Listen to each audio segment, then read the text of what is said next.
Dans la vidéo du jour, on va essayer de répondre à la question: faut-il vendre une crypto-monnaie une fois qu'elle a fait moins 40, moins 50 ou moins 60%?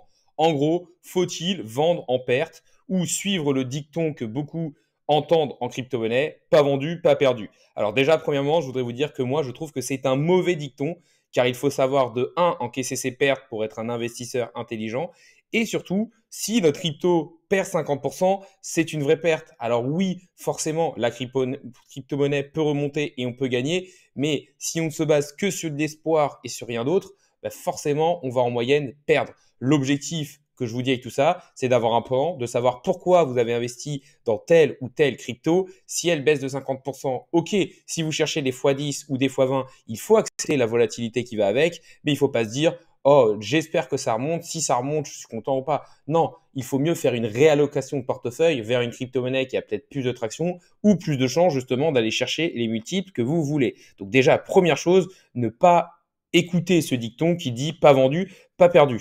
Et du coup, moi, je pense que ça va dépendre d'énormément de choses. Ça va dépendre est-ce que les fondamentaux ont changé au niveau de cette crypto? Est-ce que les raisons pour lesquelles vous avez investi dedans sont toujours présents? Est-ce qu'il y a de la traction sur ce projet ou pas? Est-ce qu'il y a des news qui changent quelque chose? Quel était votre plan initial? Qu'est-ce qui a changé? Et surtout, ça va se baser sur vos convictions. Les convictions, c'est très important et normalement, elles sont étayées par des faits et des arguments derrière. Une autre chose à vous dire, c'est est-ce que vous êtes trompé? Est-ce que vous avez parié, par exemple, sur un narratif un petit peu à l'ancienne, sur des crypto-monnaies peut-être un peu trop vieilles, qui ont déjà eu leur cycle? On sait qu'en moyenne, une crypto-monnaie n'a qu'un cycle et qu'après, elle n'arrive pas à faire de nouvelles ATH, parce que souvent, il y a de la libération de jetons et surtout que ce sont les nouvelles cryptos arrivées dans le cycle qui tractent, qui ont l'attraction et qui aspirent les liquidités. Alors, certaines cryptos font 2 ou 3 cycles, mais hormis Bitcoin et Ethereum, c'est vrai que 2 cycles, ça reste le maximum. Une autre question, ça pourrait être: est-ce qu'il faut attendre l'alt season? Moi, j'ai envie de vous dire oui et non. Encore une fois, ça dépend. Est-ce que vous pensez que cette crypto est encore intéressante à avoir votre portefeuille? Et une autre chose, et la dernière, si vous trouvez que la volatilité est trop compliquée à gérer pour vous, dérisquez-vous, allez sur Bitcoin sur un dip, peut-être à 90, 92 000, et attendez que ça monte beaucoup plus tranquillement avec un DCA et des périodes de temps beaucoup plus longues. Donc là, il faut se dire, est-ce que j'ai bien investi? Est-ce que je suis dans le bon narratif? Par exemple, là, on a quand même une baisse sur les 30 derniers jours de quasiment 40% sur les crypto IA. Donc on peut se dire, est-ce que du coup, tout a changé? Est-ce que ça vaut encore le coup d'aller dans l'IA? Alors oui, pour moi, on a une espèce de manipulation avec DeepSeek, mais si on regarde les news d'un point de vue un peu plus cartésien, Trump a quand même dit qu'il allait faire un fonds de 500 milliards de dollars sur l'intelligence artificielle. Et ça devrait quand même emmener de la traction sur les projets crypto. En plus, les projets crypto et les projets IA, je voulais dire plus IA. Et pour moi, l'IA, c'est un peu le nouvel Internet. Ça va être le gros narratif sur les 10 prochaines années. Donc, sur le long terme, les projets qui ont de l'utilité, qui apportent par exemple du GPU, devraient bien fonctionner. Un autre narratif qui, lui, a bien tenu, on voit, qui est à moins 9% sur la market cap globale sur les 30 derniers jours, et ce, malgré la bête, c'est les real world assets. Alors pour moi, ça s'explique par 2 choses. Déjà, les real world assets n'ont pas encore connu cette énorme traction qu'il y a eu sur les crypto IA. Donc forcément, on est encore dans des phases d'accumulation et on va dire qu'il n'y a pas des personnes qui sont sur des x20, x30 qui disent OK, là ça baisse, ça me semble être fini, je prends mes profits. On n'est plus sur des personnes qui accumulent tranquillement ces bons projets-là. Donc possiblement se dire l'IA a déjà bien marché. Là, on a les real world assets qui ont un news flow positif avec BlackRock et Larry Fink qui pensent que c'est le futur de la finance et qui veulent pousser pour plus de réglementation justement pour que les banques fassent du real world asset. On a une market cap qui, sur les 30 derniers jours, malgré l'énorme volatilité, a bien tenu. Voilà, c'est possiblement un narratif dans lequel on peut aller. On va regarder aussi le narratif des mêmes coins. On voit qu'il a baissé de moins 35%. Bon, ça paraît assez logique, sachant que c'est un narratif qui est tracté par quelques têtes de gondole, mais que le reste des projets sont des projets très éphémères. Maintenant, on va rentrer dans des comparatifs différents. Déjà, pour moi, je vous parlais que certains projets ont un, voire 2 tops. Alors, c'est le cas d'Ada Cardano. Si on regarde Ada Cardano, qui est encore 9e, ce qui paraît quand même assez fou vu l'utilité et l'adoption qu'on a sur ce projet, c'est un projet qui a réussi au fur et à mesure des années à faire 2 bull runs. On voit que là, il avait fait un bull run et que la fois d'après, il est allé beaucoup plus haut. Mais encore une fois, il a fallu, il a fallu accepter la volatilité sur ce projet pour aller chercher en tout un x300 sur un cycle, ce qui paraît fou. Et là, si on regarde, c'est pas de la petite volatilité, c'est-à-dire entre ici et ici, on est sur du moins 20%.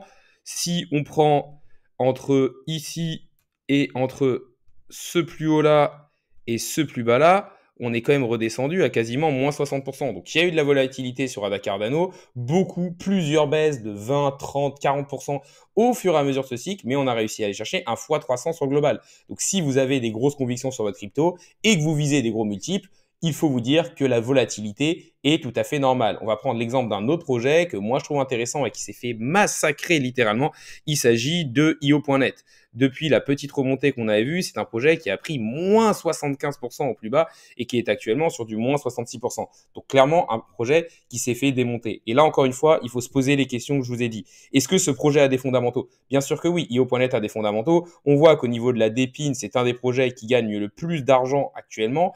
On voit aussi que ses revenus ne font que croître. On est sur du 70 000 $ par jour, alors qu'il y a quelques mois en arrière, on était sur du 20 000. Ça veut dire qu'il est utilisé, qu'il y a des personnes qui parient dessus. On est d'un point de vue graphique très très bien parce qu'on est sur un support long terme.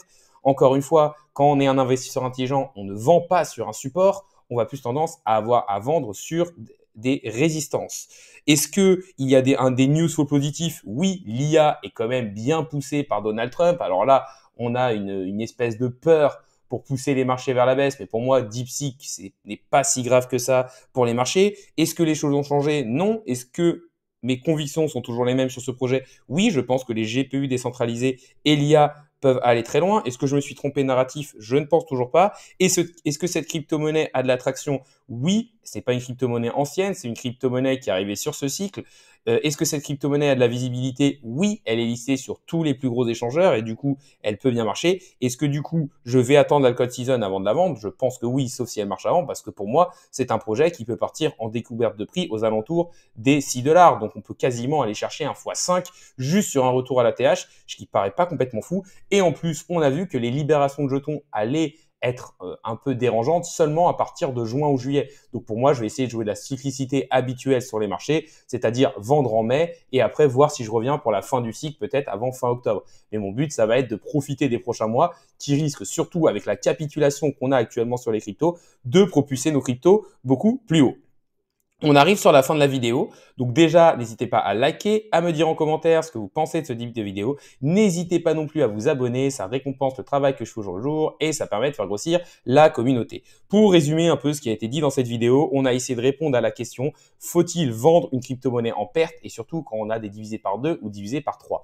Pour moi, la réponse est assez simple. Ça va dépendre d'énormément de choses, de votre plan, de la crypto. Donc, c'est très compliqué de dire comme ça oui ou non. Mais je pense que si vous holdez un projet comme par exemple le Polkadot depuis plusieurs années, c'est pas forcément très intelligent de le garder encore sur ce cycle parce qu'on est sur une crypto-monnaie qui n'a pas énormément d'adoption, qui est assez vieille, qui en termes de prix est au fin fond du trou.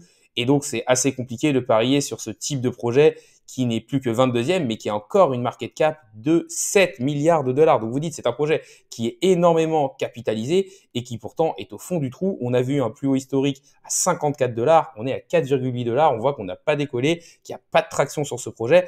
Et donc, pas de conseil en investissement, mais moi, je n'irai pas par exemple, sur un Polkadot parce que ça me semble être compliqué d'aller sur ce type de projet. Donc, encore une fois, posez-vous les bonnes questions. Est-ce que ce projet a des fondamentaux qui ont changé par rapport à mon investissement? Est-ce qu'il a l'attraction? Est-ce qu'il y a un news flow qui me permet de dire qu'on va dans le bon sens? Est-ce que ça reste dans mon plan? Parce que vous devez aussi cadrer. Est-ce que mon stop loss est à zéro sur ce type d'investissement long terme? Est-ce que si j'arrive à moins 30%, j'abandonne et je réalloue les projets? Est-ce que vous avez toujours des convictions dans ce projet? Est-ce que vous pensez qu'il est donc bon narratif? Est-ce que c'est une crypto ancienne qui n'a pas de hype et du coup, il faut peut-être remettre cet argent, même si vous en avez déjà perdu la moitié, sur une autre crypto qui a plus de chances de rebondir? Est-ce qu'il profitera réellement de la alt season? Et du coup, la dernière question, est-ce que la volatilité est tout simplement trop compliquée sur vous pour les altcoins et du coup, rester sur du Bitcoin et peut-être même sur de l'Ethereum, même si on a vu qu'Ethereum avait aussi perdu sur le dernier mois environ 35%. La vidéo du jour est maintenant finie. Salut à tous et à la prochaine.